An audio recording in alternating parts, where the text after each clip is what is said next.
struggled with goodbyes. I never could make them last. Facing forever without you, and letting go of our past. And I know that you feel the same, and I know that you're hurting too.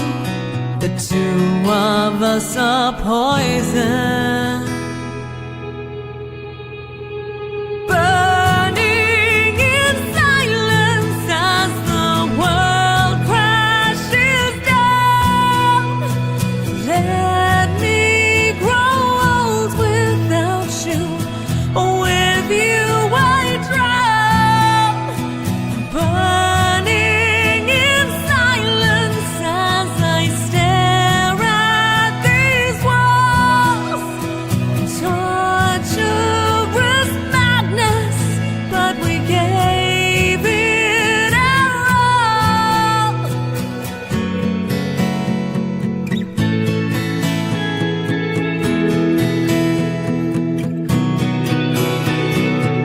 I still remember your heartbeats and your lips on my skin.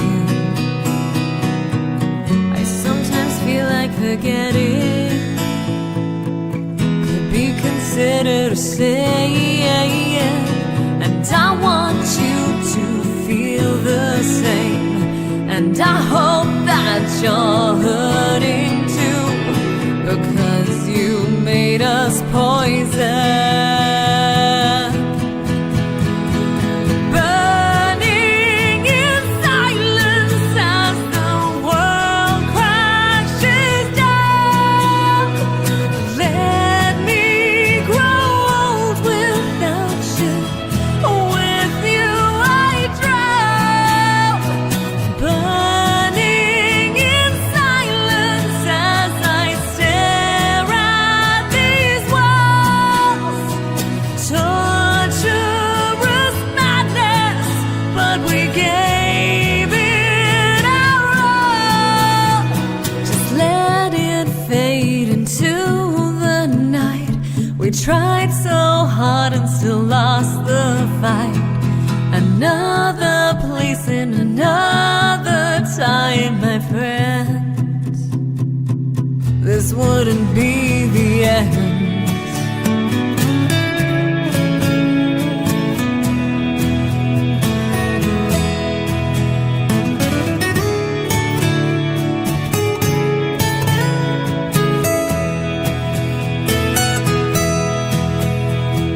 Burning in silence as the world crashes down. Let me grow old without you. With you I drown. Burning in silence as I stare at these walls. Torturous madness, but we gave it our all.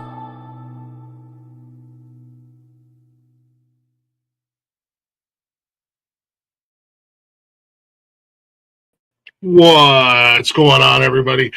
Welcome to the Nonsensical Network and Glicks House of Music, your unofficial backstage pass. Love that song, love that song, love that song. I can't say it enough. And I love that version. Oh my God, I can't get enough of it. But if you're not already, go ahead and check us out, bio.link/Nonsensical Network. All of our links, all of our social media is there. You guys can check out all the shows and see what we're doing and what we got coming up. Don't forget, super chats are available. Going on, we got that goal set. You guys know the drill. With that, if you want to just drop them, feel free to. Greatly appreciate the support. But enough about us. We're here for a reason tonight. I'm hanging out with somebody cool as hell. An incredible singer, as you guys just heard, songwriter, guitarist. She does a little bit of everything. Not like that, but she's got an insanely powerful voice. The front woman of Evil Walks, Miss Leah Martin Brown. How you doing? Hi. Good. Thank you for having me. and just smiling ear to ear. Appreciate you coming on. Appreciate you taking a little bit of your time. I got to tell you real quick, right off the bat, I really like that song. And then I love the fact that you guys did the acoustic version to that. As I've been listening through your music, because you have an insanely powerful voice, and it's a voice that just from the first second just grabs a hold of you. So I have not been able to get enough. Oh, thank you very much. I really wanted to do an acoustic EP, so that was one of the songs that I really wanted to do another version of. So I'm glad that it's finally out there for people to hear. It seems to be. I don't know if it's just because we've been promoting and whatnot about you coming on the show, but it's everywhere, and I hope that's how it's. You're getting the views and the clicks and the eyes on it that you seem to be getting, because every time I go to my social media, there. Well, that's good news. That means the algorithm likes me at the moment. Yeah, the algorithm is a finicky thing. It is indeed. We unfortunately, as entertainers, are slaves to the algorithm. So. Yes. So. I just from doing a little bit of homework. You from Australia originally, and you come all the way to LA some odd years ago. Was it for the music, or was it something else that brought you stateside? I was actually invited for music. So there was an A&R company that discovered my project that I'd had since I was 15 years old. And they wanted to know, we'd been touring Australia and we started playing some of the bigger festivals, and they asked who wrote the music. And I said, I do. I usually co-write it, or I write it on my own. It really just depends. So they said, well, we want you to come over and we want to try something. So they brought me over, and the project that I had, Lily Rouge, wasn't really the vibe. So that's when I created Evil Walks, and I kind of moved forward under that moniker, because I was, I'd had the Lily Rouge thing since I was like 13, 14, and I wanted to be a little bit more adult. Was it always kind of a rock thing for you, or did you do more of the pop, or I don't know really what you would classify your style as? So when I first started writing music, like I've always loved rock and metal. I got a Limp Bizkit album for when I was 10. I was listening to Korn and System of a Down, AC/DC. I was always very into rock, but I started playing guitar at 11, and I started on a nylon string and then went to acoustic, and the teacher that I had was not teaching me pedals or anything like that. So I didn't know how to play that style of music because I hadn't had much exposure to it. So the original music that I would write was kind of it was weird. It was acoustic Celtic influenced pop rock. I wouldn't call it pop. It was more like a folk Celtic songwriter thing.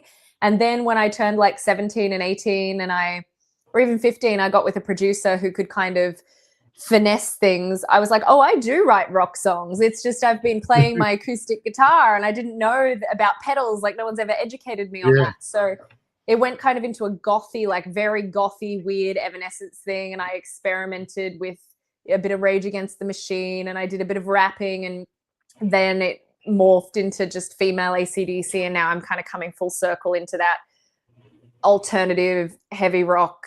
I'm erring on the side of grunge, but not quite grunge for the new record. Just dabble, just dip your toes in a little bit of everything, do a little bit of everything. I dig it. I like it. No, I love your guys' sound with the band and everything like that. And you've been on my radar for a little while. Sometimes I get gun shy with the bigger acts, and I'm like, worst thing I can say is no. But we were talking a little bit backstage, and you came very heavily recommended. Girls supporting girls. Yeah, and you guys really.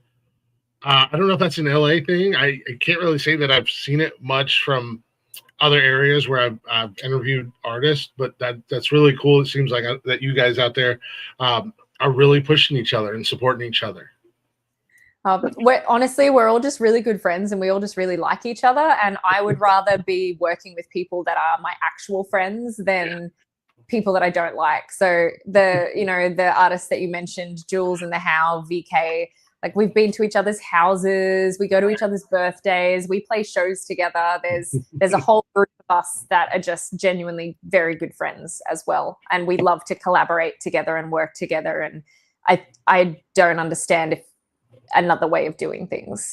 Yeah, no, I mean, it is. I gotta agree with you. It is a whole lot easier to work with people you like as opposed to people you don't like. That's Absolutely. That is a very true statement.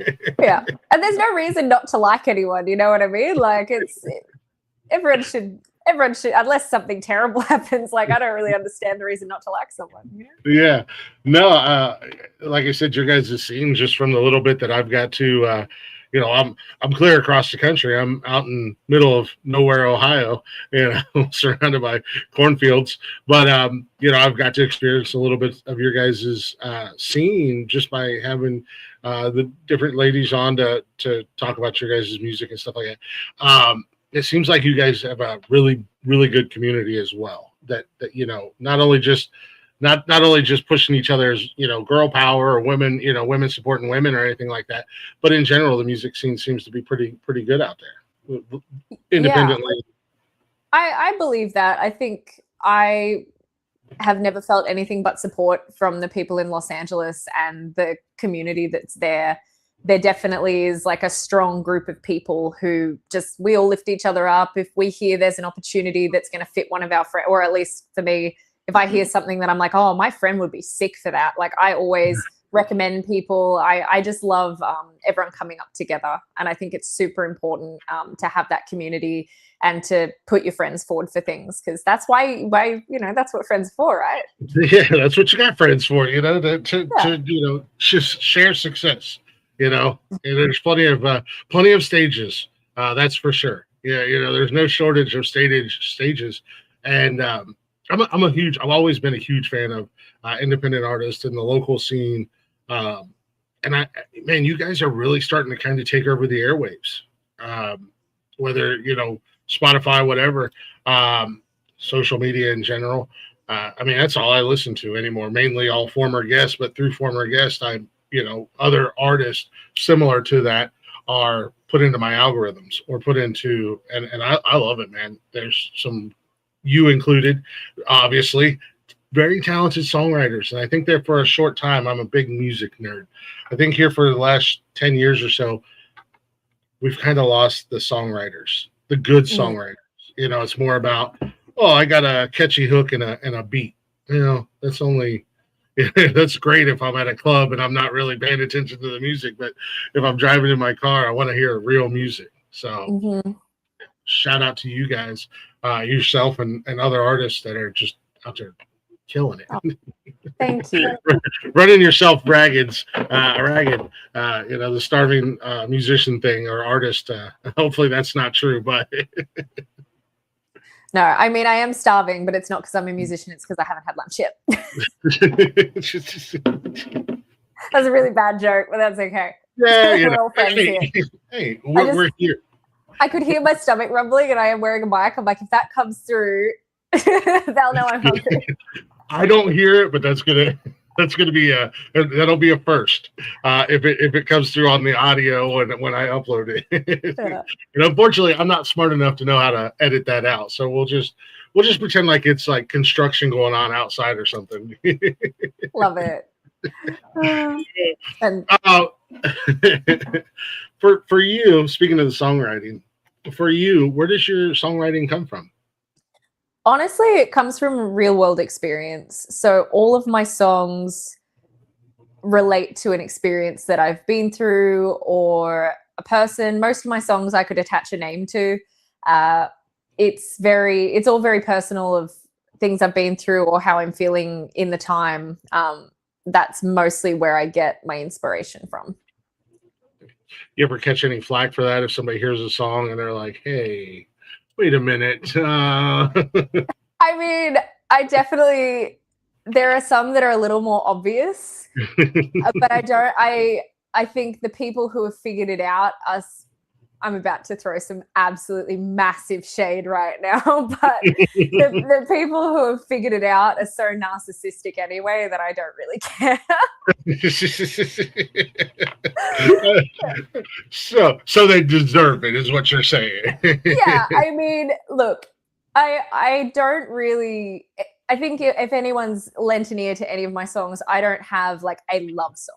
I don't have anything that's like a positive experience. So it's obviously it's from my perspective. So there's two sides to every story. But yeah, I feel like if you're listening to my songs and trying to figure out if they're about you, like, I'm sorry, man. Like, you probably know that you did something. Yeah, exactly. Yeah, like you know you did something. So like, yeah, you deserve it at this point. I was at oh, I'm probably going to make myself look like an idiot. I think it was Carly Simon back in the day had a song. It was. Yeah, You're So Vain. Yeah, that's every time I've been asked by one person in particular. There was another one too that was like, "Did you write this about me?" And like 90% of the time, I'm like, "No." They can't pick the one that was about them, which is even funnier. But it's like, "You're so vain." Like, I don't listen to people's songs and assume they're about me, even if we did date. So I don't know. I wouldn't think I was special enough for someone to write a song about. That's just me. So maybe that's a reflection of them. Yeah, right. Well, you know what? That serves them right. I mean, if they messed up that bad, and like you said, there's always there's I like to say there's three sides to every story. Yes. There's his side, her side, and then the truth. Yeah, you know. So you know what? This is your, it's therapy. It's kind of like exactly, therapy. And that is exactly what, for me, that's what my songwriting is. It is my therapy. It is how I explain things. It's how I work through things. I used to have a lot of trouble discussing my emotions, so I'd put them into a song. I'm a little bit better at it now, but again, there's just some things that you can't really talk about, so you put it into a song instead. And I think that's very helpful. I think it's so much easier when you have an outlet like that, whether it be a singer with songwriting or even an artist. They can put their therapy into their paintings or their drawings or whatever. As an entertainer or an artist, when you have that outlet, it's also a lot cheaper. Well, in some cases, than going to therapy. Sometimes it's cheaper. Sometimes, yes. Sometimes it all boils down to, I need a new guitar, and that could be pretty expensive. Well, the writing is cheaper, but the production's certainly not. No. And not everything can be acoustic. No, not everything. I do love acoustic, which is why I worked on an acoustic EP, but I love playing heavy rock. I love being in a rock band. It's just kind of is what it is. Yeah. I'd be so much cheaper if I wanted to just play acoustic. Yeah, right.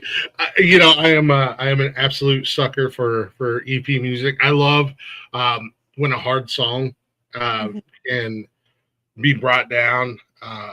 You're probably a lot younger than I am. There's no probably about it. You are a lot younger than I am. I don't remember if you remember Unplugged on MTV. I used to love that. I was never, and I will never be a fan of Nirvana. I know that's I'm going to catch a lot of flack for that. But when they did their Unplugged session on MTV, I loved it. I loved every bit of it. And it's when you can strip a song down so much to just bare minimal, and it's the guitar and your vocals, it just speaks volumes. So if you ever get the urge to do more acoustic, feel free. Yeah, I have one more track for that acoustic EP, and then like a kind of a demo that I'm gonna drop all as once, and then I'm gonna move back into the heavy stuff, because there have been people following me for quite a long time now who are like, when is the heavy stuff coming? I'm like, here's an acoustic song. That's awesome. Yeah, you guys have been around for a little while. Have you had the same members in the band the whole time, or? Yeah, so I started the band. It's not really a band. Okay. I like to present it as a band, but really it is a solo project, and then I bring people into it. I started it in March 2014. The drummer that we use is he's my brother. I'm convinced we were related in another life. We've been working together since 2015, and he is still one of my collaborators. He's always the first pick for gigs. He's always just like, I don't know.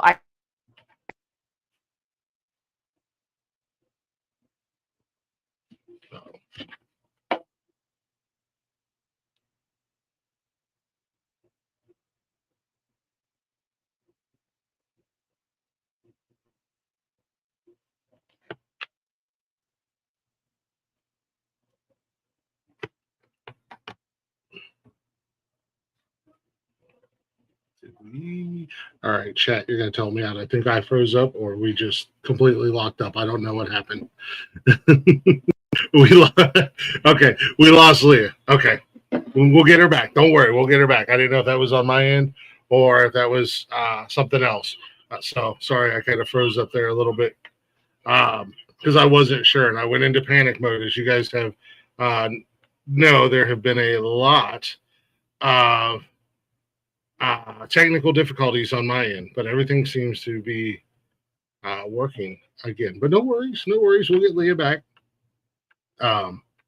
She's talking about her solo, a little bit solo part. I didn't realize that it was her alone. Well, not really her alone, but you know what I mean. If you guys aren't already, and we'll get it out there. And oh, here we go. Yeah. So welcome back. Hey, the do not disturb feature apparently does not work on my phone, so that's nice. Sorry about that, everyone. No worries. I was just saying. I thought it was me for a second because I have been having a lot of issues the last couple of weeks. So no, that's okay. Can you still see? I'm not sure if you can see my video or not. Your video is frozen. Oh, good. Should I try this again? You might have to try again. No. Okay, I'm so sorry, everyone. No worries, you're good.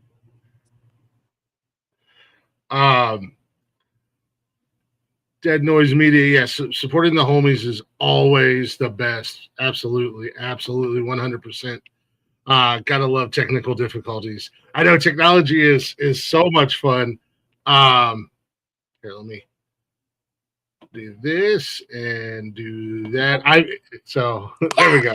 We got it. Okay, good. Fantastic. I'm sorry about that. So where was I? Yes, band members. So yeah, Jimmy Lee is the band member. He's our drummer. He's who I've been working with forever. I did work with the same people for the longest time, but they're all fabulous musicians. So they're now off touring the world. One of them is the guitarist in Godsmack. Another one is the guitarist in The Pretty Reckless. Another is the bass player for Jerry Cantrell and occasionally Corey Taylor. So if they're available, they will still come and play with me, but I've been looking for new players, and at the moment I've just added 2 more permanent members to the band. One's name is Aidan Thorne, and he's on bass. He's a killer guitarist, but he's on bass for us at the moment. Another is Chris Borrell. He has been on tour recently in Europe with the Raptor Dolls. He's an incredible guitarist, and he was recommended to me by my old guitarist, Sam Bam. So he's just great. And then I work with Patrick Windsor, who's on the other guitar. He's not a permanent member. He's so busy. He comes in when he can, but he's also the person who produced the acoustic EP. And I do work with him on songwriting occasionally. Like we write music together, and we're also doing we're producing a track to be released with Evil Walks over the next few months. So that's kind of the lineup. So I had I don't know if it's a good thing or not. I guess it's a good thing, but I've sort of started to go viral on Facebook, which is like nice in one way because people are discovering the music, but it's not nice in the other way because people on Facebook are savage. And I have had a few comments of, she must be so hard to work with. She's always got a different lineup. It's like, no, I just work with musicians and they keep going off with famous people. Yeah, you can't help that you are giving everybody the golden touch. You're like come play with Leah, and then you'll No, I wouldn't go that far, but yeah, it's very funny because I would 100% take full credit. It's all right to be have a little bit of an ego. It's a rock star thing. Come on, it's okay. I'm Australian. I can't do that. I would be, my countrymen would be very upset with me. No, but I mean, yeah, that's you can't fault yourself. Obviously, as an artist, you gotta, when you get called up, that's amazing. That's awesome that they've gotten the opportunity to be with, some of these big name acts. These are not nobody bands that you mentioned. Yeah, they're all killing it. Don't forget about me if they need an opening act, I would never, but they're all great. And if they're ever in town, like I still ask them. Elliot Larango, the bass player, he and I have played together still like last year. And if ever they're in town, they're always down, but they're never in town. Yeah, right. Well, it's good to be busy. It is, and they deserve it because they're just really wonderful people and phenomenal players. Yeah, I didn't realize that was kind of a solo thing labeled as a band, Yeah, I wanted I guess when I started back in 2014, female fronted was a lot. Well, I hate that term, but anyway, like rock bands that had females in them were a little bit tougher to sell, and so a solo hard rock act that was a female was I think we were going to be up against it. So positioning it as a band, and also like I desperately wanted to be in a band and have the band be a thing, because I like the whole dynamic and the family of touring and writing together and working on music together, and I just feel like you lose that when you're doing solo stuff. But then also having it as more of a solo project where I do bring people in and we collaborate, it just also saves you from, if someone decides to resign or they want to go off and do a different project, it's having one focal point kind of saves that question of, oh, they've replaced this member. Oh, are they still going to sound the same? Are they still going to? So I think that's kind of why that was there. Yeah. Viral on Facebook. I want to see. Well, go follow Leah Martin Brown on Facebook and you'll see. Yeah, Evil Warps. Or Evil Walks. Yeah, Evil Warps. We've got some reels that are getting like 89,000, 100 and something thousand. It's nice. It's comments a lot. Yes. Yeah, I know. His Facebook comments are, YouTube comments can be really rough, but Facebook comments, I'm like, can someone please come and get their father? Yeah, there's it's the Wild West on social media, unfortunately. Fortunately, we haven't reached that level where we have to deal with the asinine comments. Also, I do have the fact that I look like a Sasquatch, so hopefully I'll and unfortunately, like you said, much like the music, you are a female artist, so there are a lot of people who weren't taught manners growing up, so to say. Yeah, I just think people have forgotten that there are real people on the other side of the screen. And a lot of the time, those people would never say that to your face, because honestly, if I got not that I'm saying I'd assault someone, but if someone said some of those things to my face, I would really strongly consider punching them in the throat, but I wouldn't do it because that's illegal. And I'm on a green card. She's also from a country where everything there wants to eat or kill you. Yes. So she's tough. She had to grow up tough. It is I gotta ask you, being that you've been here for a little while now, differences between back home and the great states of America, United States of America.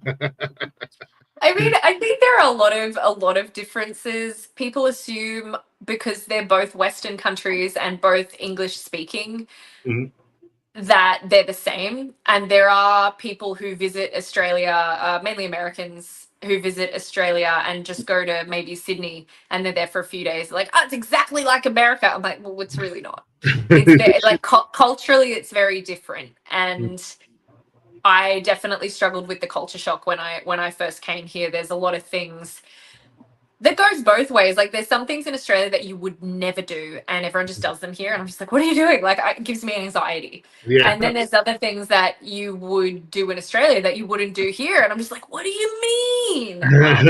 But I mean, the soda refills are something that's not political that I can talk about. And the chip refills, the tortilla chip refills. I don't wear shoes in the house. That's a big thing, not wearing shoes in the house. And then also like a tea towel, like a dishcloth. Okay. That's very confusing for a lot of people. I think the wearing your shoes in the house. Yeah, I was brought up in the country, so typically, and I work blue collar, so I work construction. So usually, it's the first thing I do when I walk in is kick my shoes off. Plus, I grew up in a house that if I walked in with my muddy boots, I was gonna get my ass beat. Yeah. I found both sides of the coin. I found some people here are like, yes, shoes off, and others like, it's fine. I'm like, what do you mean it's fine? I could have E. coli on the bottom of my shoe. What do you mean? It is very different. There are some people, and I don't stress over it. I used to. I'm like, hey man, like, come on, you're coming in my house. Kick your shoes off. It's common courtesy. Now it's like, I know not everybody was brought up like I with the fear of God. And there's times where I come in and I still have my shoes on if I'm just like coming in real quick and going back out. But for the most part, plus I also can't wait to take my boots off at the end of the day. So there's that. Yeah. It's little things as well. I think maybe my household was a little bit more strict, maybe. But even something is like, there are friends that I've had for 10 years and I still ask permission if I can use their bathroom when I'm at their house. Oh. Whereas when they're at mine, and I don't want them to, when I'm at mine, like, they help themselves to the fridge and they go to the bath, they kind of just do whatever. And I want them to do that. But for me, I can't. I just can't. They're like, where the fridge is. I'm like, can I have some water? Is that all right? They're like, just go and get it. I'm like, are you sure? Like, we've known each other for a decade. Just go and get the water. I'm like, oh, stressing me out. Yeah. Yeah, that's definitely something that's I think most of my friends, most family, I mean, you walk in and hanging out. If you want something, don't ask me. You know where it's at. Don't if you ask me, no, you can't have it. You know better. Just go. It's called being polite. A civil yes. Fair. Yeah, but sometimes with friends, like you said, if you've known them for a long time, you don't have to. That politeness can kind of. You don't have to be a dick, but you don't have to be super polite about it. No, yeah, that's. I always, not that I've had a lot of people from different countries on here, but I have had a couple, and it's always one thing I always like to ask. Like, what's the biggest difference, and was it difficult like making that transition? Because in a lot of ways, depending upon where you're at in the States, things are different. Yeah. I've got to travel around a little bit, mainly like Midwest and the South, and it's crazy just even between Ohio and South Carolina how different things are. So let alone somebody coming here from another country, there's like, well, I don't know how to adapt to anything. Yeah, I found the sense of humor was the hardest. Maybe the first year, I really had to navigate an Australian sense of humor and how we kind of operate with America in general. My friends, I don't have to anymore because they know me and they're used to it.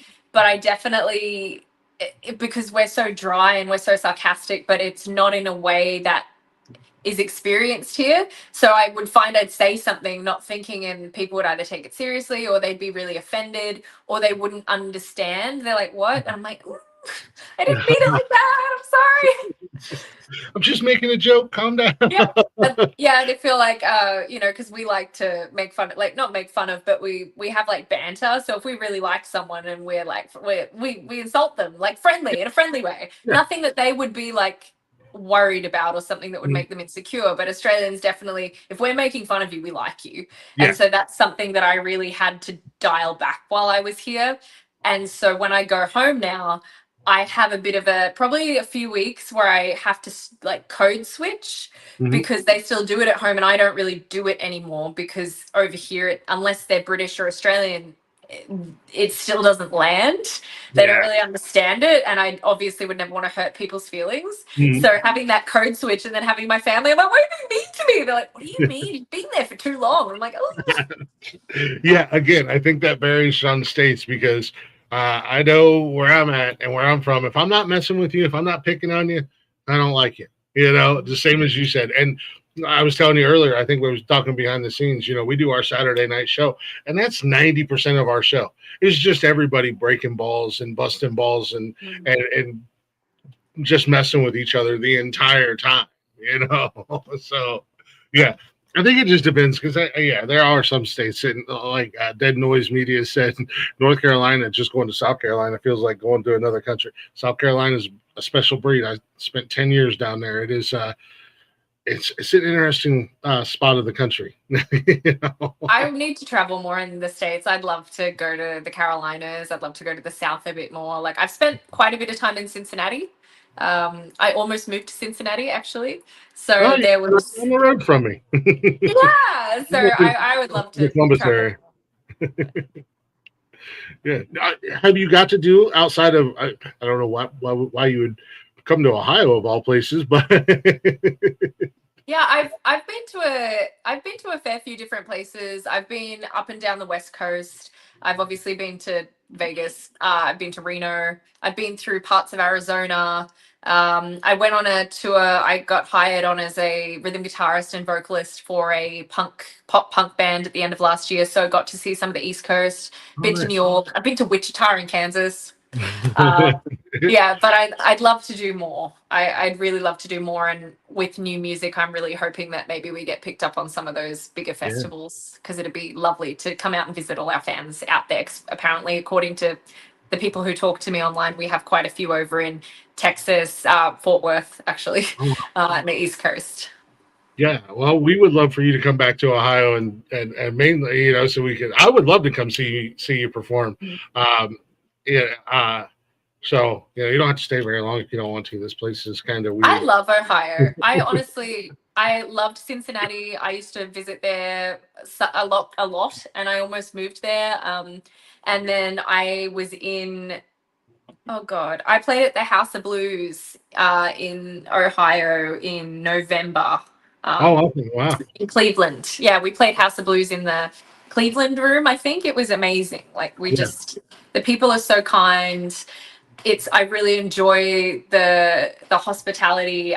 Everything about Ohio I've really enjoyed. My boyfriend's from Ohio, so I'm biased. Yeah. It's one of those things. I'm born and raised here. I love it? Is it home? Yeah, but also a part of me, it's like, the winters suck. It's miserable. Then summer. Then summer rolls around. And it's 5,000 degrees outside, and the humidity's at 400%. It's just a happy medium, would be fantastic. But for music and sports, I mean, there's a lot of great venues. I'm down in Central Ohio area, close to Columbus, and there's a lot of great venues and places to play from Cleveland all the way down to Cincinnati and everywhere in between. And it's I'm a country boy. And even, I avoid the big cities, but there's still enough rural cities or rural towns and stuff like that where I don't have to be in the big city. So it is one of those magical little places if you happen to like it. But yeah, I have nothing but good things to say about my experience in the two places in Ohio I have been. Which are two places that have been known for they've really especially Cincinnati. The last several years, man. I don't know what they did down there or where they got the money for it, but Cincinnati's fun to go to now. I mean, I had a great time in Cincinnati. I spent a lot of time there. I really liked it. It was great, and like that Covington, like just top of Kentucky, great, great. Yeah.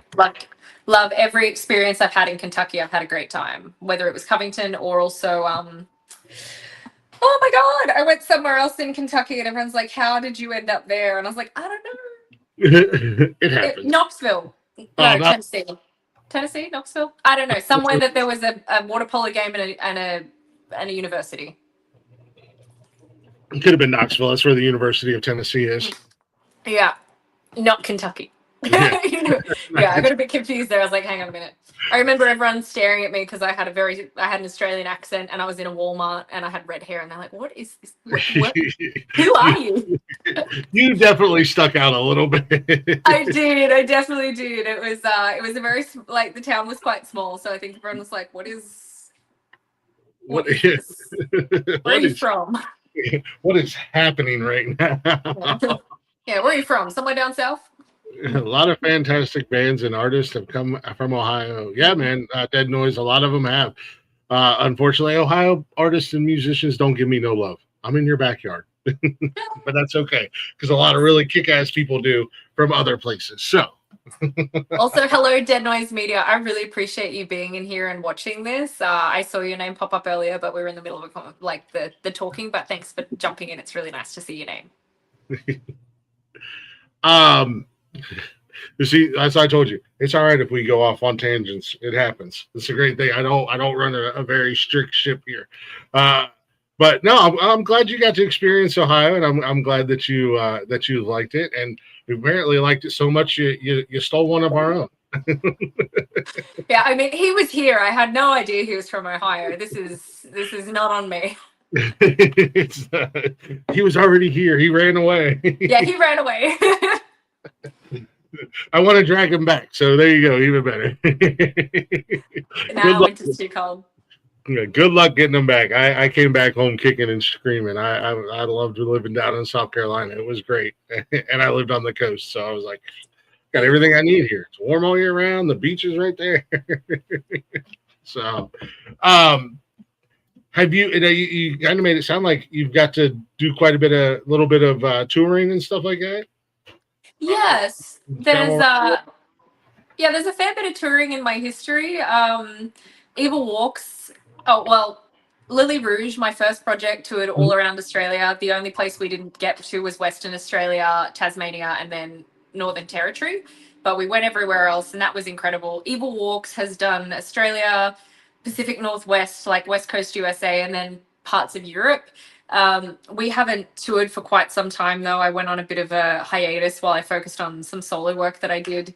And then recently I do occasionally do session work. So this pop punk band called Crooked Teeth reached out to me and asked if I would come on to do a tour supporting a band called Girlfriends with them in November last year. So for November we did West Coast, then we went over to the East and just had a great time. Nice. Do you enjoy the touring aspect of it? If I could live on the road, I would. I love touring. I love touring. I love playing shows every night. I love seeing all the people, interacting with everyone. That's part of the reason why I write music. It's because I want to play it for people and meet the people who connect with it and then connect with them on that level. Because I think there is an intimacy in playing music for people and having them look at you and understand the music and sing the lyrics back at you. It's like a whole thing. It's a whole big thing. So I got to ask, because I always ask this question. What is your, and I have a kind of an idea, but what is your stage presence like for you on stage? Well, it does depend if I'm doing an acoustic show or if I do a band show, because obviously I have to dial it back. But I definitely feel I'm very engrossed in the music. So I move with the music. I've been told it's very high energy and it is very kind of powerful, I believe. I do spend a lot of time sprinting on a treadmill to make sure that I have the cardio capacity to be able to do all of the things on stage I want to do and still hit the notes that I'm hitting. So I do the Pink and the Miley Cyrus trick where they run on the treadmill and they sing. Yeah. Cardio is very important, not only for the zombie apocalypse, but for constant touring. Absolutely. Just any kind of, even if you're standing still, like in an acoustic performance, just having that breath control and having that lung capacity really does help. I assumed as much, just some of the music and some of the videos and I think as a fan, something we talk about a lot on this show is that's part of the show. You go and you already know all the songs. You've listened to them a million times. Now you want to go for that experience and that, and you don't want somebody, again, unless you're doing acoustic, because it kind of comes with the territory. But if you're coming to see a rock show or any type of show, you want to see the artist having fun and singing around, running around. And who cares if you miss a couple notes or, whatever, or your voice cracks. Because if I wanted to hear perfection, I'd go listen to the albums or listen to it on Spotify or, whatever the case may be. So I love that when a musician's like, yeah, I'm all over the place. Yeah, I'm definitely all over the place, and I'm definitely very sweaty afterwards. There's nothing wrong with that. Oh, there he is. Wally with his world famous question. Who is your biggest music influences? Artists that you looked up to and whatnot? So I think it really does vary. I have artists that are my favorite to listen to, and then I have ones that I really kind of pay attention to when writing music. So originally there was a lot of AC/DC, specifically the Bon Scott era. I love Bon Scott ever since I was a kid. Even some of the ways that I try and communicate and perform my lyrics, I do it in, obviously not with Bon Scott's voice, but he had like this charisma about him. Evanescence, Amy Lee's voice has been a huge inspiration of mine since I first heard it when I was like 11. We have been compared to bands like Hailstorm and Lizzie Hale. When I first started, I hadn't listened to them. I hadn't really heard them. It's only been in the last maybe seven to, or maybe 8 years that I started to really get into Hailstorm, because I just hadn't heard them before. If I'd have heard them before, I would have been. But ever since I heard them, I was like, oh my God, Lizzie Hale's amazing. So definitely seeing how she incorporates like such strong belting melodies and makes them work within these really riffy guitars. I love the Pretty Reckless. I love the darkness and the grit that's there. But then there's also bands like Monster Magnet. I love Monster Magnet so much. They're very like stoner grunge metal, but there's something like Dave Windorf just does something to me. So just all of that kind of do me. And then obviously Audioslave, Chris Cornell, I just think is, one of the greatest. Love Tool. I don't know if I necessarily incorporate their music, like their musical style, into what we do, because we're not that. I mean, my guys could play technical stuff like that, but I am not that technical of a writer when it comes to that. I focus more on the melodies that they use and the way that they word their lyrics. So even if it's a straight 4 on the floor rock song, I try and think of how Maynard might work his lyrics or work his melodies into that, and how he would make it more interesting or more, kind of creepy. And where is that? There's always that middle melody that sometimes other people don't find, that you're like, oh my God, how did you think of that? So I really study that and Pussifer when I'm trying to find something different but still makes sense and is still catchy. I don't even know where to go with that. That is a lot of different styles and techniques. And I will say, you mentioned Chris Cornell in there, and man, gone way too damn soon. Yeah. A lot of amazing artists in there in that group. Izzy Hale's another one of them, but I loved Chris Cornell and everything he did. All the different bands and stuff like that. It was such a unique and different sound. Yes. So I definitely, I like how you hear a lot of artists, they kind of steer down like one avenue. Maybe you got a couple little branch offs, but you're just kind of all over the place. I am. I didn't even mention AFI or Alice in Chains, but they're in there too. Yeah. Uh, Monster Magnet is a band that I have not heard in a long time. I am such a fangirl. I love Monster Magnet. I remember listening to them in high school. Oh. Look to Your Orb for the Warning is just every time that riff comes on, I'm just like, oh my God. Like, I just lose it. That song in particular, which is so funny because it's, I don't think it was the radio hit because they had like Hotel or whatever, come on down to the hotel. And then they had Space Lord. But yeah, Look to Your Orb for the Warning is just, for me, that's the shit right there. Like, just like mainline that shit for me. I think they came out. I think I was in high school when they came out, and I was just like that Space Lord song, and I was just like, who and what in the world is this? Like where the hell did these guys come from? And speaking of Alice in Chains, you did an amazing cover of Man in the Box. Thank you. I seen that when I was scrolling through your music, and I'm like, I just see Man in the Box, and I was like, no way. And I was like, let me go ahead and click that button.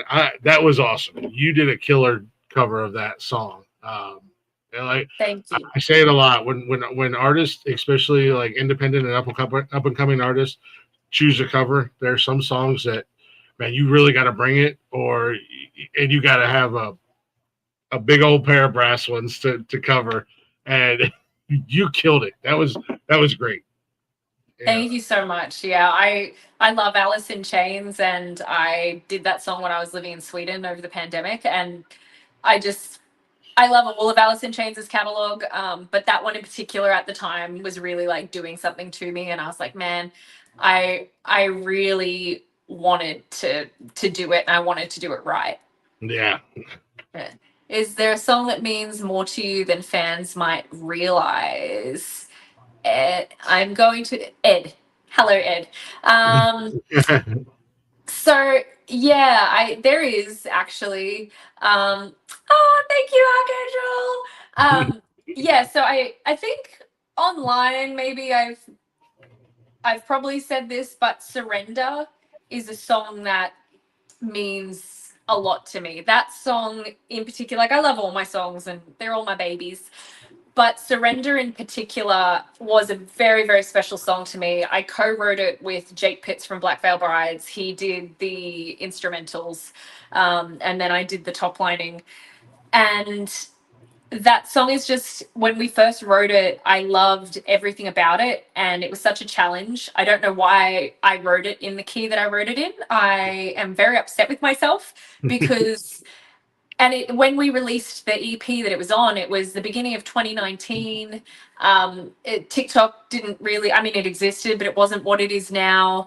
We didn't have, like, there was a higher barrier to entry to promoting songs. We didn't have the tools that we have now. So if it didn't have a music video and it didn't get picked up like as a single, it kind of got lost. And it always really upset me that happened, because that song has a really deep message. If you listen to the lyrics, it's quite dark. And so when I started up Eva Walks' TikTok in November of last year, because before then I was like, no, I really pushed that song, and it's kind of finally people are starting to hear it, and I hope that they enjoy it as much as I do, because yeah, that one. But now I have to do it live all the time, and I'm like, fuck, it's so high. Why do I do that? I think that's the one. I think that's the one that I actually picked in the show tonight with. Yes, and that is the next acoustic version I have. But in the acoustic version, I took it down 2 steps. No, wow, nice. So I was like, I can't do this. It's an F sharp above the stave. I can't do it. Well, and the great thing about it is, you can always re-record it, remaster it. You can always get it where you want it to be at, and now we do have, so Rocky, I see your comment. I'm going to get to it here in just a second. she brought up the social media thing. It's a necessary evil, as I like to call it. What are your feelings with the social media monster that we have to play? I have two minds about it, and one of them is the artist's mind, and one of them is, well, I have three minds actually. I have three. So there's the artist, there is the personal, and then there is the business, right? So from a personal standpoint, I just want to go back to the days where we had private profiles that our family could see. And if I wanted to upload a photo of my dog or my plate of tacos, I could do that. And that's great. And everyone's like, oh, delicious, looks great. I wouldn't have any random bot comment being like, oh, this must mean you support this political party. It's like, it's fucking tacos. What do you mean? Like, it's just, and then from an artistic perspective, I think it can be like purely artist. It is a little frustrating because you spend like hours in it, like to get to the point where you have songs that are, in your opinion, good enough to be released. It's 10,000 hours plus of practice and learning and decades of your life in my case.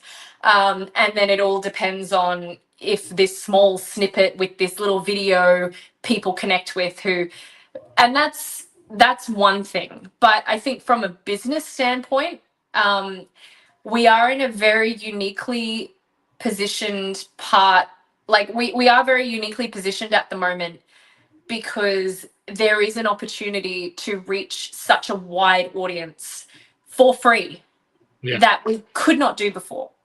To get the level of interaction and growth and actual organic streams on a song from just posting videos that you make for free on your phone, that's never been possible before. It used to be, oh, you have to make a music video, which costs anywhere between, like, unless you have friends who can do it, or you figure out how to, if you're going to do it properly at the professional level, it's going to cost you at a minimum $2,000 to $5,000 per video, at least. And then you've got to promote it and pay for ads, and that was before. And then if the gatekeepers didn't let you through, or you didn't get or you didn't have a label, you had to literally get out on the road and just gig and gig and gig, which is great.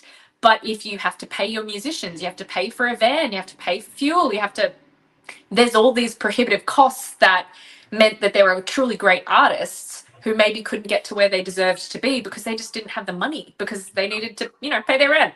And I think having access to social media does remove some of those barriers, and it is frustrating, and there's a toxic element to it, and I think it is very impactful on mental health, especially if you're scrolling and seeing all this negativity. But on the flip side, there are so many opportunities as artists that we get from it, and so many connections. Like you, for example, I wouldn't be here if it wasn't for social media. Like I wouldn't have a bunch of these beautiful people that I now call like online friends or fans if I hadn't posted my silly little song. So that's my 3 points of view, which is way longer than you asked for, and I'm sorry.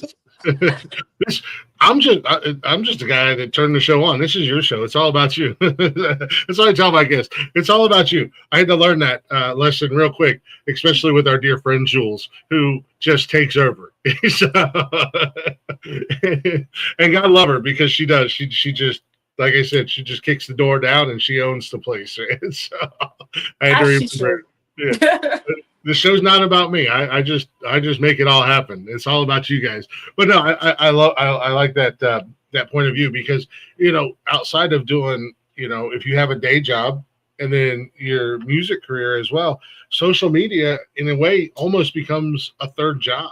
In any form of entertainment that you're doing, whether it's music or comedy or movies and television, or even something as simple as this. Hell, I thought this was going to be a piece of cake. No, there's a lot of work in podcasting. So, and that's why I call it a necessary evil, because, unfortunately, you have your good sides of social media, and then you have your bad sides. And I've fallen in that hole myself. Like morons saying the goofiest shit that shouldn't faze me, but it starts to, when you get 20 comments from jerk offs that have nothing better to do with their time, it's just like, oh, it wears you down. But it happens. Dead Noise says Surrender acoustic. Let's go.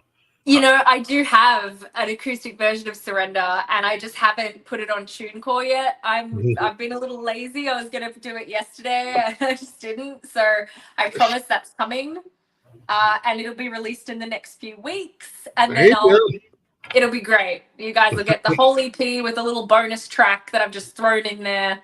go. It's a one I just wrote in my bedroom at 2 a.m. and I decided to record. It's not particularly great, but then I can say, look, new music. Yeah, throw it out there. Feed the baby birdies, so to say. Yes. And we've got something super heavy coming. I've been working on this one particular song for like 4 years now with with my friend, my producer in Sweden, Christopher Wetterström. He's in a band called Defueled. We've been working on this song since 2022, and the last 4 days I'm like, we have to finish this. So we've been going back and forth, and it's heavy. It is in drop A. Nice. So I promise after this acoustic EP, and then I'm recording the new EP, the actual one that's coming out. Shut up, Rocky. Shots fired. Don't worry. It'll take Rocky 20 years to get that song out. What's the weirdest place I've found inspiration? I don't know if it was weird necessarily. I don't know. On the bottom of the ocean? Like I was scuba diving and I was just floating around, and then I got this really great idea and I was like, oh, this could be a great song. Nice. I'm glad that you added in that you were scuba diving. I was on the bottom of the ocean though. That's a weird place, I suppose. Yeah, I mean, yeah, it's definitely not one of the most common places that people are gonna be like, oh, hey, let me get back up to the top real quick so I can jot this down before I forget. It's like, hang on, we don't have time for safety stops. Let's just go right up. And she didn't have to insult one of her friends either, Rocky. How you like them apples? EDM Combat is a very good friend of mine, and he's also an artist. I'm sorry. I was saying the wrong name. I was just assuming it was Ed. I'm so sorry. Yeah, no, well, his YouTube channel is EDM Combat, but his actual name's Rocky. So. Rocky, I'm sorry, Rocky. I was just assuming I read the name wrong. I apologize. Oh yeah. I love the Surrender. I told you it was going to come up. Yeah, the AI machine that is. I am. So I wrote I was going to do a post about it. I was going to do a carousel post yesterday, and I wrote out what I was going to say. And I just realized I was like, I can't post this. I hold the highest level of disgust and disdain for the companies that are like just stealing artists' work without consent or permission. I mean, look, if you're an artist and you want to feed your shit into AI, that's on you. I think you have a problem, but that's on you. I'm about to come off real horrible right now. Oh, thank you so much. I told you. Thanks so much, Robbie. Go ahead. I think, it's just stealing people's work to train something to like say that it can do a better job. I just think it's disgusting that music is being commodified. I mean, I know I can't really say that because I'm a professional and I do sell my music, but just the thought of these people just putting a prompt into a machine and having it spit out all these songs and then being like, I'm gonna upload this to Spotify and I'm gonna be an artist. It's like it's not correct and it's not right. And the fact that people have spent their time, their effort, their blood, their sweat, their tears, their money, their emotions, in some cases they may have ruined their lives to get some of these songs because like you can't write a good song when you're happy. Personal experience. Just to have some huge tech company come through and just be like, yeah, I'm just gonna take this. Copyright law doesn't apply to me. Look. Oh, you want to make a cool rock song with an Amy Lee sounding voice? Yeah, sure. Here, we made one. It's like, oh, and now you have to pay them money. Yeah. Now you have to pay the money on the work that you. Yeah. It's a whole thing. I'm rambling, but I'm so No, angry. you're 24 okay. of my songs have been used, but I'm really upset. Oh, that's insane. And like I told you, and even Arch said here, 100% completely agreeing with you. And Dead Noise, the AI. I'm a guy that hosts a music show that's all about independent artists and local artists. I have to really pay attention because, whether it's myself or a friend or even my girlfriend we hear a song and it's like, hell yeah, I like this song. And then it's like, let me look I've almost been duped a couple times myself because it's just like, what the hell? And then you look at their Spotify and they've got 30 songs on there and they're getting like 100,000 downloads or listens or whatever a month. And it's just like, yeah, but they didn't do anything. We use it as a toy here on the network, and that's all it is for us. It's just a toy to, like I said, we write songs about each other. Different people who are regulars in our chat or come up with us on Saturday nights. We use it as a goof, but we're also not trying to make any money off of it. Yeah, but as a music fan, it just really bothers me. Yeah, it's like, I mean, this is the kind. Hold on. I mean, it's like, and this is the kind version because I'm aware that this is going to be publicized everywhere, but it's like building a house on The Sims and calling yourself a builder. Yeah. Like, you're not a builder. You're playing a simulation where they've created everything and put everything down using, and then you've just put it together on a game, and it's not real, and you didn't make it. Like, yeah, you made it, but you didn't make it. Yeah, he didn't really make it. I mean, as I've said before, I'm a big dumb animal. I did the intro for this. I've done an intro on a couple other songs, and then we've made some goof fun. But never in a million years am I going to go, huh, I'm a musician. I've made all these songs. No, I didn't. I'm just a jerk off with a cell phone that can put words into it. Like, I do want to make a differentiation because I can already hear the people being like, well, what about this? I do want to make there is a difference between generative AI and then AI that's being used in certain levels of tooling. Like, if you have a desk job or anything, even if you're using Claude to do something, or Claude or ChatGPT to act as a personal assistant, because AI is here and it's not going anywhere. So I think there are going to be instances where it is incorporated in our daily life, and someone who uses AI as a personal assistant or is just playing around on it and is, it's not taking anyone's job, it's not replacing anyone, it's not stealing anything.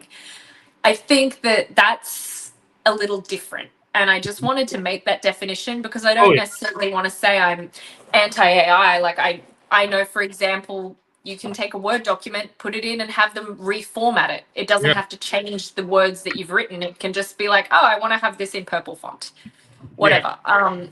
I think that there are definitely uses for it. There's an app that I use when I'm learning music that I can turn the drums down or I can turn the voice down. It doesn't change the music. It just kind of separates the stems because my DAW is broken right now. And I know a lot of musicians use this app for rehearsals. And that's not really replacing anyone's job because I'm just I could do it on Logic, but it'd take me longer. Or I could pay someone, but you can't pay someone every time you want to rehearse a song, right? Yeah.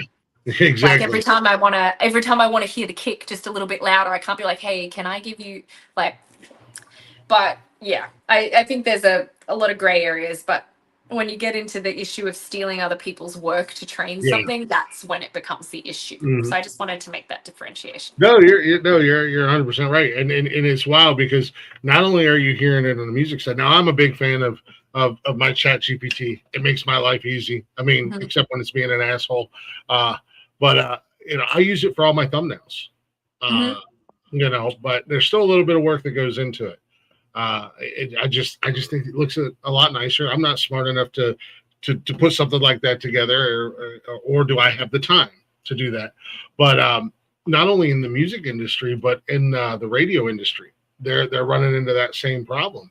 They're using AI And going back, you got disc jockeys or DJs or talk radio guys, and they're using AI to learn their mannerisms, their voices, and stuff like that. And they're pushing guys out of the radio, and replacing them with AI. And it's just like, well, now you're literally taking food out of somebody's mouth with a machine that really can't adapt. And, like you have a certain style that you sing. It's not going to be 100%. Because it's not going to feel the emotion and have the emotion that you have when you perform a song or when you write a song. And so it's definitely it's a gray area, definitely a dangerous area. I like to use it for a tool to help me try to make things look a little bit better, a little bit more crisp, and also to help me insult my friends. So yeah, if tech companies wanted to reach out to artists and be like, hey, we're going to pay you this much money to use your catalog to train your songs, then it allows the artist to make that choice. Yeah. I think the biggest issue is that they haven't done that in most cases. They've just taken it as if it's theirs. And I think that's the biggest sticking point because, why, like there are fun ways, I guess, that it can be used, but it's the fact it's people's stolen data, essentially.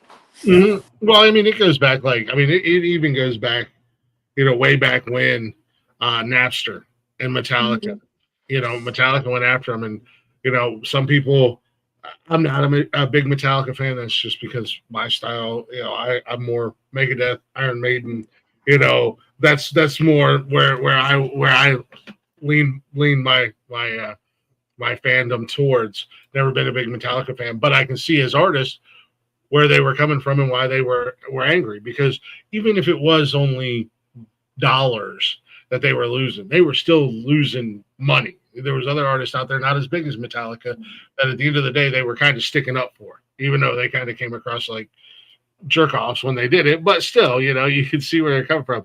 And I 100% agree. If they come to you and say, hey, Leah, we like your sound, we like your style, we're going to cut you a check every month for X amount of dollars, and you go, hell yeah, do it. But they're not. And that's wrong, in my opinion, especially as a music fan. Yeah, I mean, I still wouldn't do it, but there's so many. Look, I won't even catch Waymo, so I just don't want robots to take our jobs. If you all want to know what's going to happen when AI takes over, go watch the Terminator movie franchise. Oh yeah, I've always been nice, and anytime I have used ChatGPT, I have always said thank you. So just want to say, I have cursed my ChatGPT out more times than I can count. Oh, you're the first to go. You're going to be the first to go. Also borderline cursed me out. So I am not worried about the robots. I have seen the movies. I know how to defend myself. I am ready. Robots, zombies, whatever it is, let's go. This guy is ready. Yes. What do I hope people feel when they hear my music? Honestly, I don't have a specific feeling that I hope people have. I hope that they feel a connection to it. I hope that it makes them, whatever they're going through at the time, like if you're going through something at the time, for example, I hope that my music kind of gives a voice and makes you feel comforted. I hope that people feel inspired and energized, but then there are certain songs that are sad, and like, not that I want you to be sad, but if you were listening to, say, the acoustic version of Burning in Silence, I would hope that you connected with that and it made you feel maybe a little melancholic. I just would hope that you have a connection to it so that you were able to feel anything at all, really. Well, the music's for the soul. Laughter is the best medicine, and music's for your soul. So, I mean, as a music fan, I mean, it's weird. I'm weird. There's sometimes where I'm like in a low and I'm in a funk and just feeling like shit, and it's the heavier stuff that will really kind of get me out of it. And then there's times where I'm like riding the high, but I got to slow it down. So, but it's all, that's the great thing about music is you find the songs, you find the artists that you really enjoy and that you can relate to being a fan, and you can, it's there for the good times, the bad times, and everything in between. So it is. Yeah, it's. I feel like music's just the one constant thing in life. Yeah, absolutely. What Arch say? His visual art's been stolen to train AI, and they're supposed to go on to get wow. That's awful. I'm so sorry. That's terrible. Photography, super integrated into software, but it's a big problem when people take raw. Yeah, I was actually just having that conversation with an artist not too long ago. There's a local shop down here, and it's all local artists and photographers and stuff like that. And they said that they have to really crack down and investigate photography now, because it looks so real. They don't know, and they don't want to put up an AI generated picture in their shop and sell it $200-$300 when literally somebody just went on their phone or whatever, was like, oh, I want an ocean view with the sunset and lightning and da da da da, and then it prints out this picture, and it's just like, yeah, man, it's be prepared, ladies and gentlemen. If you have friends like me, become very close to them, because we know how to take care of the AI and the robots. No, I think you've had the biggest opinion about AI out of all the artists I've talked to, and I think, and there's nothing wrong with that, because I like to hear it, especially as an artist standpoint. But also, I think you're also the first one that I've heard of their music has basically been stolen. Your voice, so to say, has been stolen. So you should be allowed to speak on it how you want. Yeah, honestly, I probably should have censored myself a little bit more, and I'm like, I'm going to get some DMs. But then if I'm really, you have to stand for something, and I don't believe that artists should have their work stolen without their consent, because it is theft. It would be and again, I mean, for me, it wouldn't be, but I think there would be a different conversation if these companies had come out, and they have money. Like, they have so much money. They're also busy, anyway. But yeah, I have a very strong opinion on it, and I understand that there are people who have an opposing opinion or doesn't think it, they don't think it matters. But I just don't, maybe they just aren't. Yeah, I'm not going to stop it there, because I have nothing polite to say past that point. I'll say this. For those who are on the side of the AI, two things. They're not educated enough. They don't really know what they're getting into and what they're talking about. But also, from an artist standpoint, and if I cross a line or step too far or whatever, they haven't lived the life that you've lived. They don't know what it's like to spend hours writing songs, or years, writing songs, or the grind of getting out there and busting your ass to have your music, whether it's on social media or before the rise of social media, you're trying to get your music out there, you're on the road, you're touring. They may not know what all goes into it, how much sacrifice and dedication that an artist has put into it. And they're like, I don't know what the big deal is. Well, go live that life for 2 years and see what your opinion is about it. Yeah, yes, I 100% agree. And look, if there are kids who want to make a cool song that they like, and that's, there's nuances to this as well, but again, it comes back to the stolen art. Yeah, it's just, there's nothing inherently wrong if the art was purchased, like The Sims. You purchase the game. There's nothing wrong with building a house in The Sims. It's fun. You get to do it. It's cool. You get to be like, look at this thing. And that's great. Be paid money for the game. Yeah. The people who designed the game got paid too. They were on a salary. Yeah. So until that element's there, then the fun part of it for the people who aren't just trying to game the system and release it and do all of this stuff, if it's just for fun, the stolen element is the issue here for me. That's the biggest part. Mm-hmm. Well, and you're victim of it. 24 songs. It's not one song or two songs. That's 24 damn songs. That's insanity. 24 originals, 36 overall. See, yeah, that's just insanity right there. Including live performances. They pulled some live performances of me covering songs, which means that they're training on not just a recorded voice, but a live version of a voice, which is terrifying. Yeah, it's just wild to me that there's not anything out there to protect you guys, because like I played your song at the beginning of the show. I'm going to play another one of your songs at the end of the show. Before I have this episode downloaded, I'm going to get a thing from YouTube and Facebook telling me that we can't monetize because of this or that, or it's not a strike, but it's a copyright, which leads me to, it's cool if we keep playing your music down the road, right? Here on the network. Absolutely. I'd love that. I want as many people as possible to hear my music. I really do.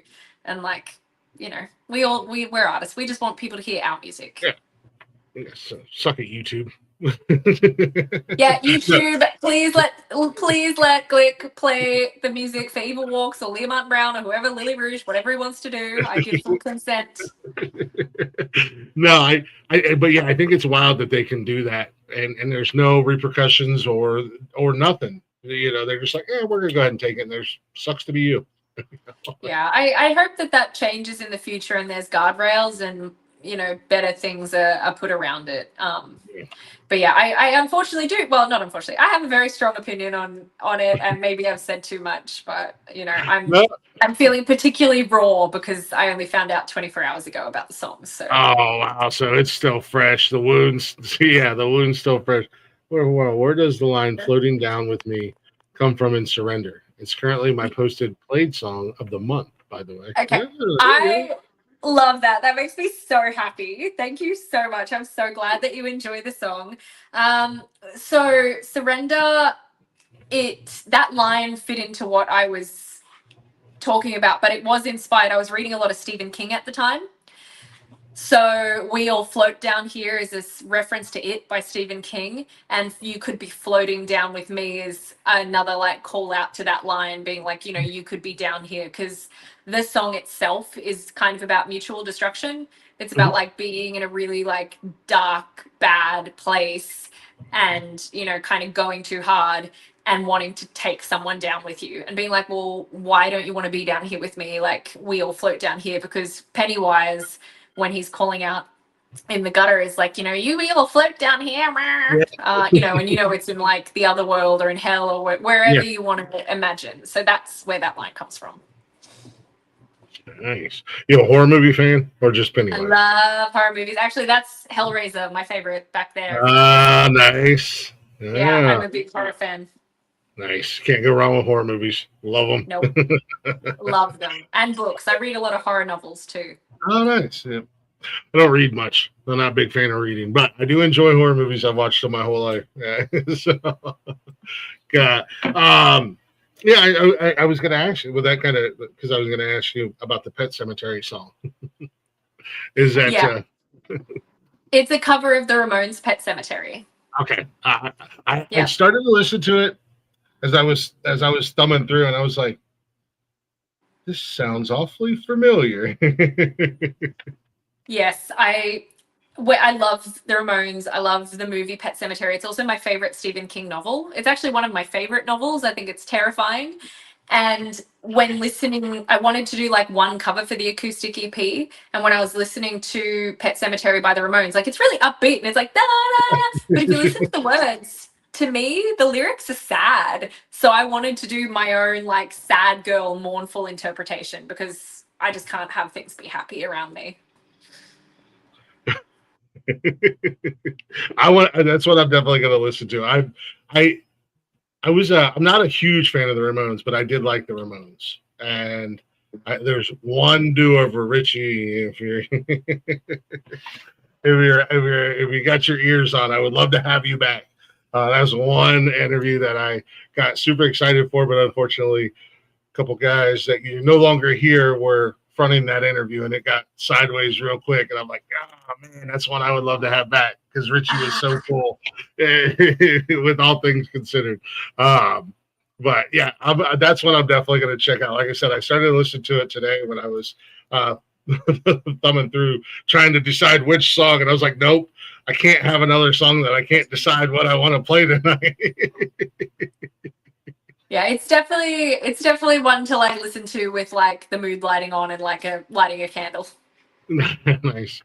Horror, is that what you're referring to? Dead noise, horror being the best genre out there? I agree. Plus, it's one of the only genres of movies out there that has a lot of subgenres. All the different slasher and gore and monsters and even horror comedies that are out there. So, whatever you're in the mood for, you can find it in the horror category. Completely realizes the song for me. So,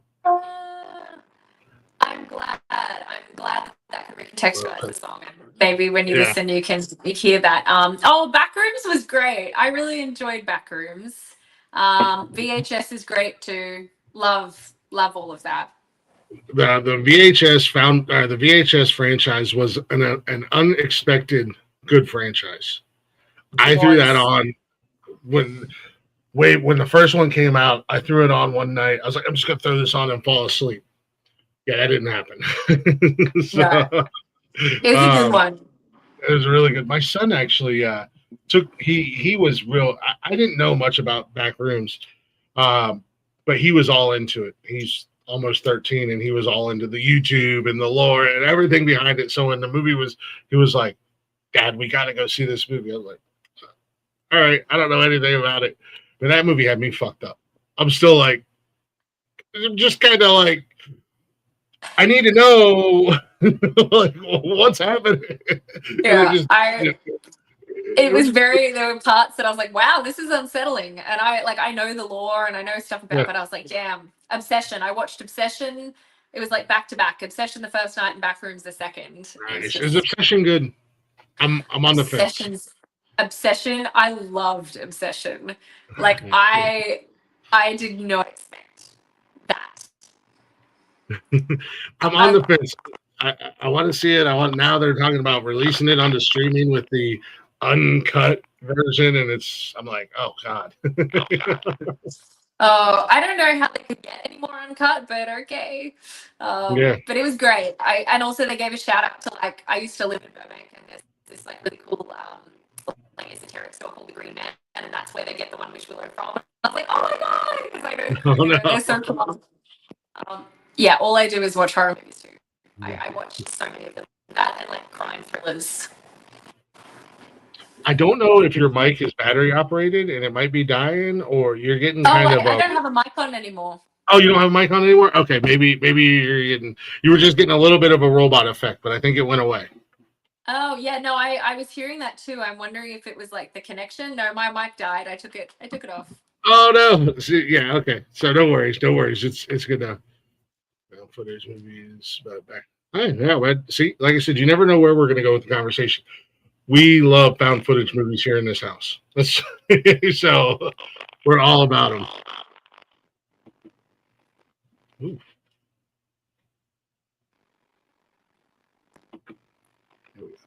Background was fantastic, but Obsession had me on a chokehold since it came out last month. Seen it. Damn. Wow. That's you're a bit obsessed. Honestly, I do want to go see it again. So maybe you inspired me to go see it again. Yeah, so you guys are making me you guys are definitely swaying me back onto wanting to check it out and see what's going on. It's very good. I think that you should, if you're a horror fan, you should go and watch it. Oh, well, we'll add that to the list. But to kind of jump back on topic, you mentioned a couple of times you got the EP that's going to be coming out soon. You got, what else is in store or coming up in the near future for you? There's so much. Back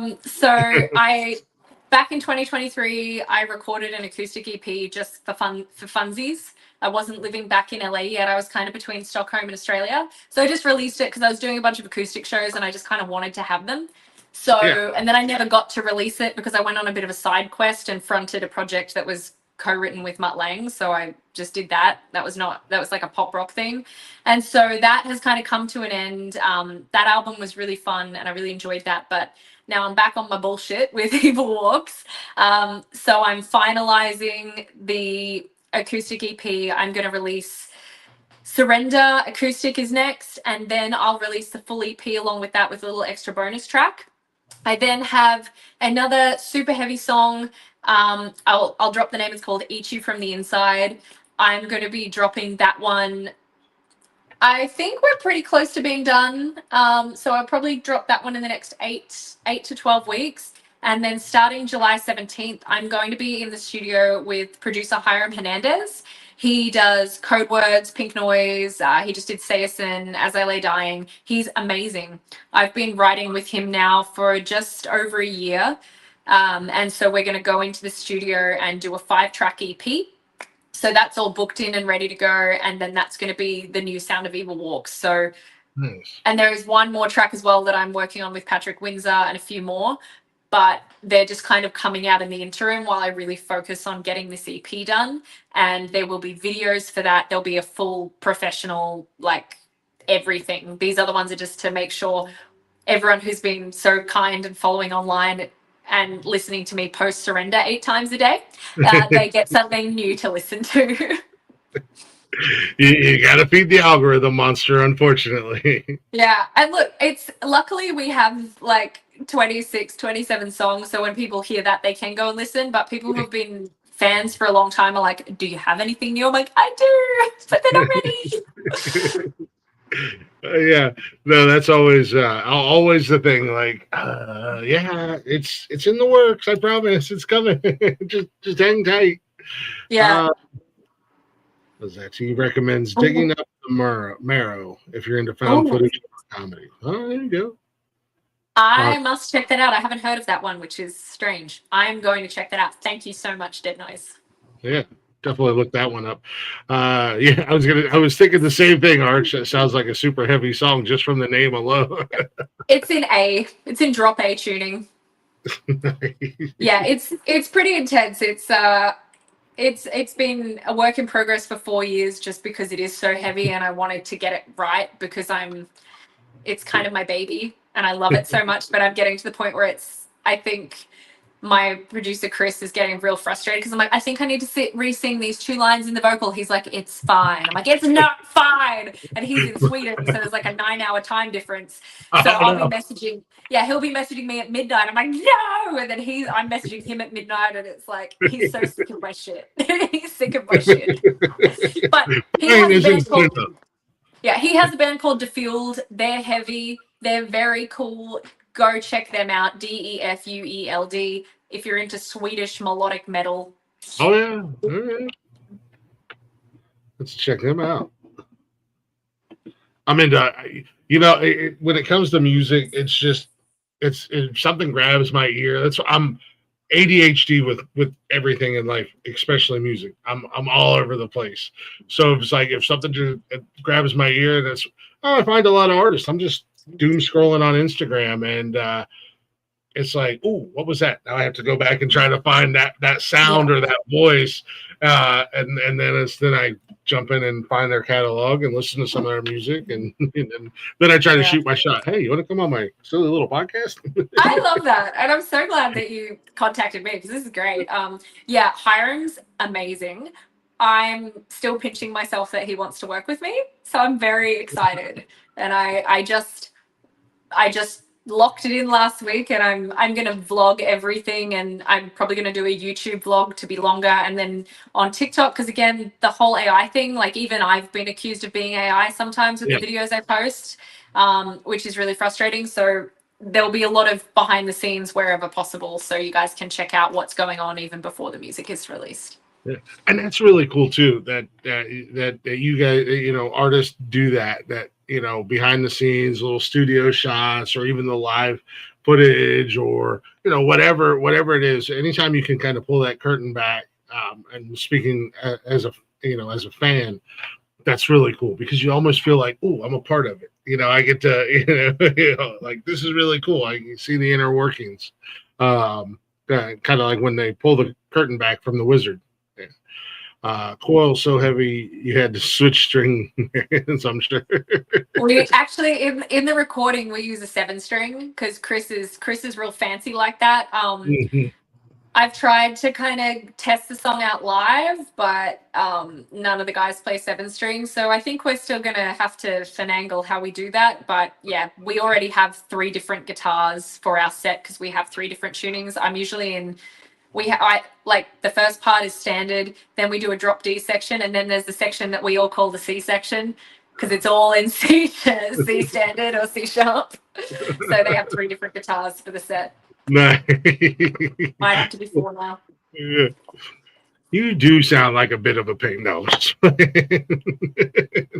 I mean, look, if they want to use a pedal and they want to drop it down like that, I actually have no problem with that. I used I had to do that on the Crooked Teeth tour because we just couldn't fly with 2 guitars, and Yeah. it was fine. A bit confusing when you're trying to play like without it plugged in, but when you have it, I have a Line 6, and it's great. I really liked it. It's helpful as well if you want to like stay in standard and then go down. Like, I'm a fan. There you go. You gotta do it. You know, it's your music. You want it to sound a certain type of way, and that's all that matters. You know? If it was up to me, I'd be like, no, we're all tuning down. But I know that that's really hard to keep a flow of a set. So I'm like, okay, whatever. I don't care how you play it. I don't care how you do it. I don't want to know. It just has to sound like the recording. Do whatever you like to get there. If you want to play everything in standard and you figured out how to do that in like all these, that's totally fine by me. I am not a diva like that. As long as it sounds like this, I don't care how you got there. Yeah, right. Just get there. That's all that matters at the end of the day. Yeah. Yeah, just get there. I'm not gonna be a princess about it. I'm just really happy that you're on stage with me and very grateful for your time. So yeah. So Archangel said, "Yep, I have a friend who uses that for gigs as well." Hey, you know, sometimes they're great. Yeah, sometimes you just got to do it. You know, like you said, as long as you get the sounds you're looking for, and it's easier, especially when you're touring and you're traveling. You know, it's not always you can't always bring 4 different guitars or No. basses And the flying dates, like I have the XL Stomp, and it's like this big, and I threw it in my backpack, and that was my carry-on. And there was some venues I had an amp, and then some I didn't, and we just DI'd. And like I know that that's not like authentic, but like it worked, and I was still playing guitar, so it's fine. And also like if they want to pay the excess baggage fee, that's on them. Yeah, that's up to them. So I gotta ask you, where did you get the name for Evil Walks? So that was a funny story. I am a huge AC/DC fan. Mm-hmm. And when I was originally trying to name Evil Walks, I was kind of looking at all these different band names, and the manager I had at the time was like, what you should do is you should get a list of all of the songs of all of the bands that you like and go through and see if there's any words from these songs that pop out. And one of them, even though it's a Brian Johnson song, I love Brian. I am more of a Bond girl, but one song I really love is Evil Walks. And it's kind of about like this evil woman who has like, it's that whole like 70s, 80s trope of the evil woman who ruins your life. And at that point in time, I was playing the character for Evil Walks that it was meant to be like female AC/DC. So I was kind of looking for a character to step into, because obviously the person that is on stage and presenting is different to the person that's at home or hanging out. So I was like, that's a really cool character. That's like playing off that stereotype. And then my manager's like, but you're not really evil. Like, you're a really cool person. I was like, am I? But he's like, oh, what about like love? I was like, yeah, like love, or like, oh, love backwards, like evil, or short for evolution, Evil Walks. Oh my God, that would be sick. So AC/DC and my manager reminding me I'm a good person. I just want to be evil so bad. I just want to be evil, but I can't.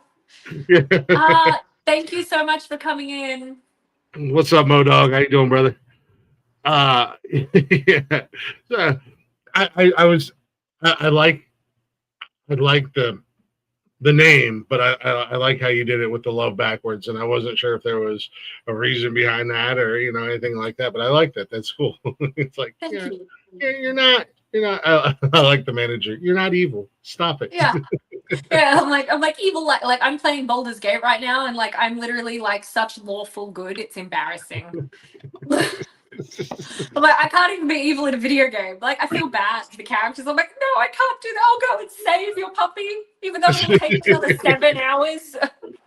Sometimes it's fun to be evil, though. Oh, I just feel bad for the characters that aren't real. Yeah. Sometimes it's fun. It's all right to dance around on there. Coolest name and cool backstory. Yeah. Thank you. Yes. And no. Both. Both. So my band's name is Evil Walks. It is a solo project, but it's also a band at the same time. That's EVOL, like love backwards. Walks goes for a walk. And then I have a solo project that I just worked on under my name, Leah Martin Brown. It's more of like a pop rock thing, and you can find that online as well. And we have both the band and Leah tagged in everything on social media. So you guys, if you're following us, you can find her, or like she said, Evil Walks or Leah Martin Brown. It's really easy to find, I promise. It was very easy. I'm everywhere. Yeah, it was very easy to find and tag you and everything. Thank you. That is the goal. That is one of like Musician 101. Are you easy to find? Yeah, exactly. Would you like to eventually lock down Evil Walks and have permanent members for not only the studio but obviously like touring and whatnot? 100%. Like my drummer is permanent. The only thing that stops him from being fully permanent is he decided to pick up and move to Seattle. So he comes down whenever he can. And I always call him first because, like, to me, it's our band. But if he's not available, I do have another drummer named Zach Morris that I call up that I've also been working with for 8 years or so. Wow. And then I just, as mentioned, Aiden Thorne and Chris Borrell, or Crispy Borrell, I think is his nickname. They are now permanent members. They're working in it. We've got writing sessions set up. And then our other guitarist, Patrick, I just always use him. I'd love him to be permanent, but he is a little too busy. So I'm still looking for that second guitarist, or even a bass player, and then Aiden could play guitar because Aiden's a sick guitarist. So just looking for the right person. It has to be the right vibes, you know. Yeah, that's the thing, finding the right people at the right time and making, not only that, but you also got to make sure that they mesh and they kind of meet what you want to do and where you're going and share the same vision. Mm-hmm. Yeah. If I was a drummer, it's pretty nice in Seattle. Yeah. She's got a kid from the 90s. Yeah. Zach Morris from Saved by the Bell. Yeah, who knew that he was a sick drummer? Yeah. I wasn't going to say anything. Thanks, Modog. I actually didn't know that reference, so until you said I was like, who? And then you said Saved by the Bell. I was like, oh. Yeah, Saved by the Bell. Yeah, Zach Morris. Well, your Zach Morris is probably not trash, but there's a whole social media page dedicated to Zach Morris from Saved by the Bell. It's called Zach Morris is Trash.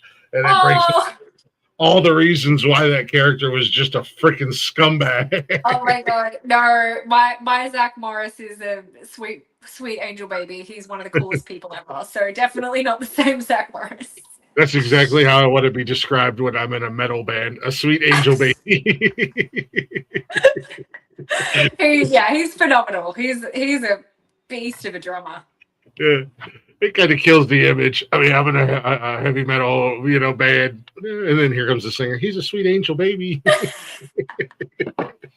He's just a lovely human being. I can't put it any other way.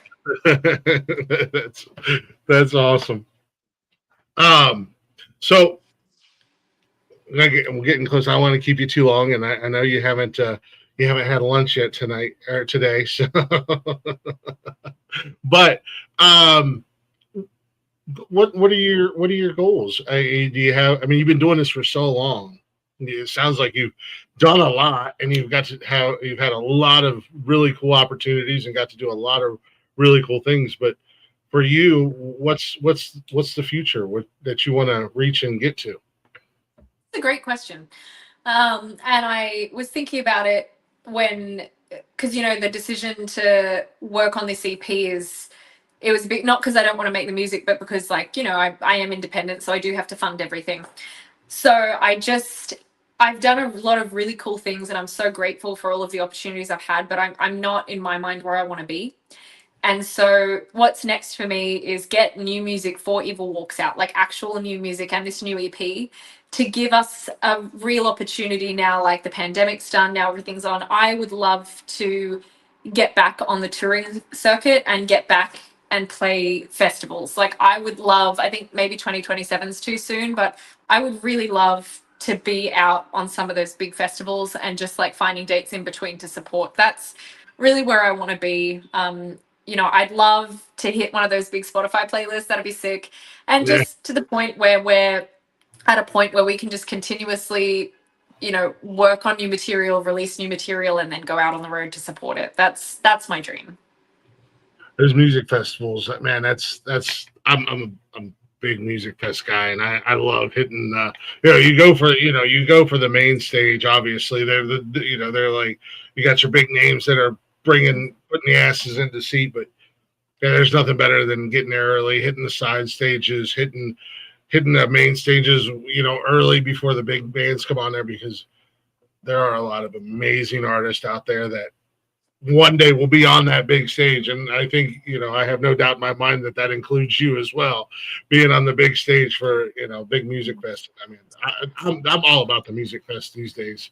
Hell, I'm in the process of starting to seriously put my own together. That's awesome. Former guests will be the only invites will be former guests of this show. But I also realized it's going to be a lot of work and a lot of money.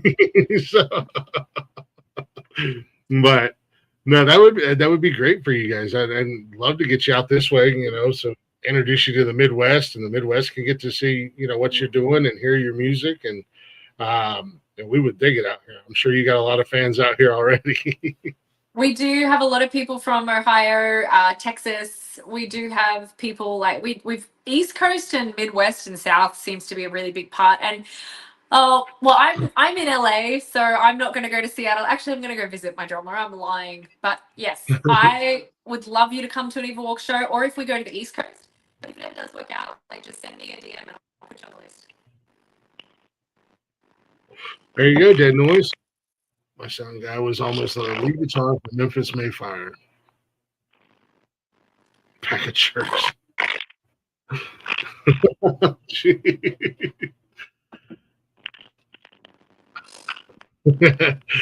Have a good one, Mo Dog. Appreciate it, brother. So before I let you get out of here, before we close down shop, a couple things. First and foremost, extended invite. The door is always open. Would love to have you back on down the road. It's one of my favorite things to do, is bring artists back and catch up and see where you're at and see what you're doing. So, I'll, definitely be reaching back out down the road and bringing you back up as long as you're willing to. I lost my train of thought. Where was I going with that? Oh, there's where I was going with that. Sorry, squirrel. Don't be a stranger. If there's anything we can do to help promote music, share music, anything at all, if you get back out doing shows, feel free to hit us up. That's what we're here for. That's what this show is for. It's all about you guys, the artists, and promoting you guys. But as I said, I'm also very bad at social media. I'm constantly on the go. Unfortunately, I still work a 9 to 5. But if I catch something new, I try to get it out there, throw it in the story. So if there's anything that we can do to help, please don't be a stranger. Definitely get that out there and share that out there for you. Also, two pieces of advice. I always ask my guests this. It's a little cliche. It is what it is. It's my show. I get to do what I want. Life advice, for one, and maybe something somebody told you one time or you read one time and you hold on to.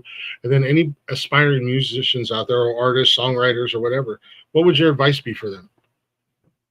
I have 3 pieces of advice. The first 2 are just general life advice, and the third one is going to be Yeah. musician advice. Okay, as you can tell, I like to split things up. Yeah.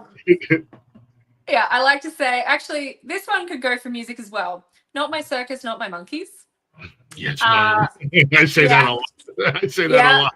it's a good one. The second one is, with all its sham, drudgery, and broken dreams, it's still a beautiful world.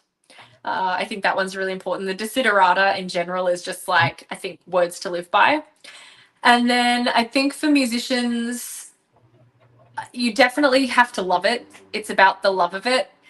And just create, like, write whatever you want to write, experiment, get out there, meet people in your community, meet people online, make as many friends as possible, go to their shows. Hopefully they come to yours, but even if they don't, still go to theirs. Like, Yeah. stream their music, support them, just create a community around what you're doing, because that's the heart of why we do this. It's because we love music and we love creating and we love to be with other creatives who are with us. So just do that, and yeah, there's always a place at the table for everyone. Just because someone else is eating doesn't mean you can't. So don't be a dick.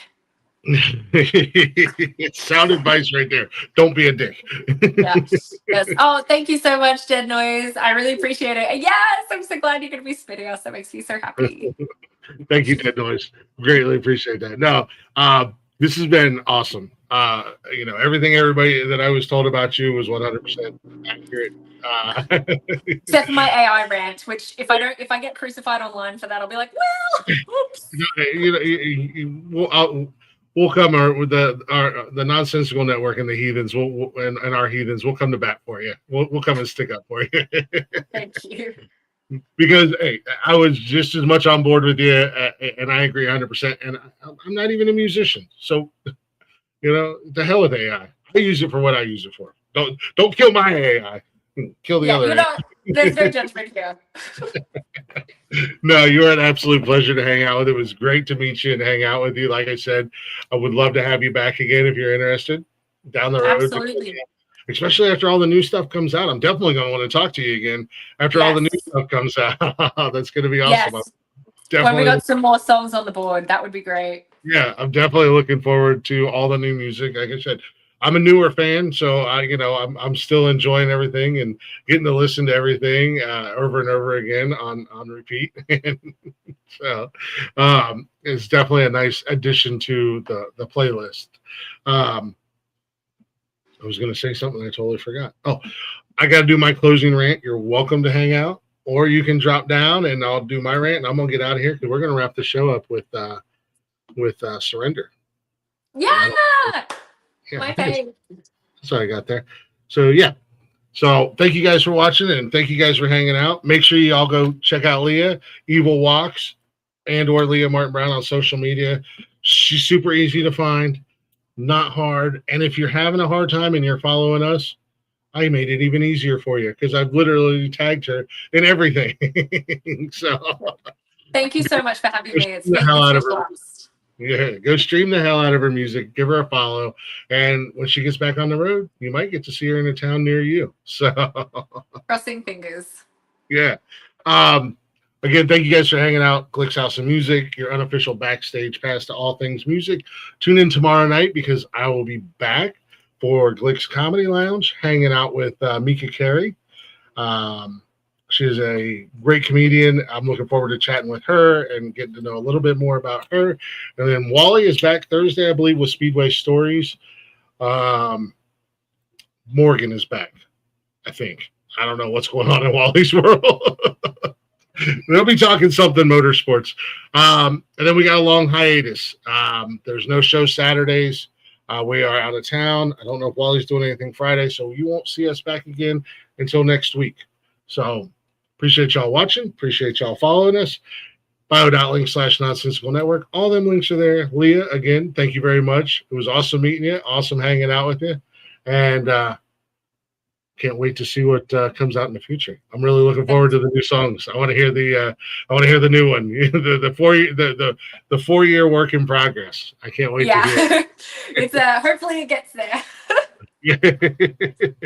And we're gonna get the flock out of here because much like I'm also going to go stuff my face and enjoy a little surrender. We've been talking Thank about you. it. So now you guys get to hear it. Thank you again, Leah. Appreciate it. Thank you. It's been a pleasure. Yeah.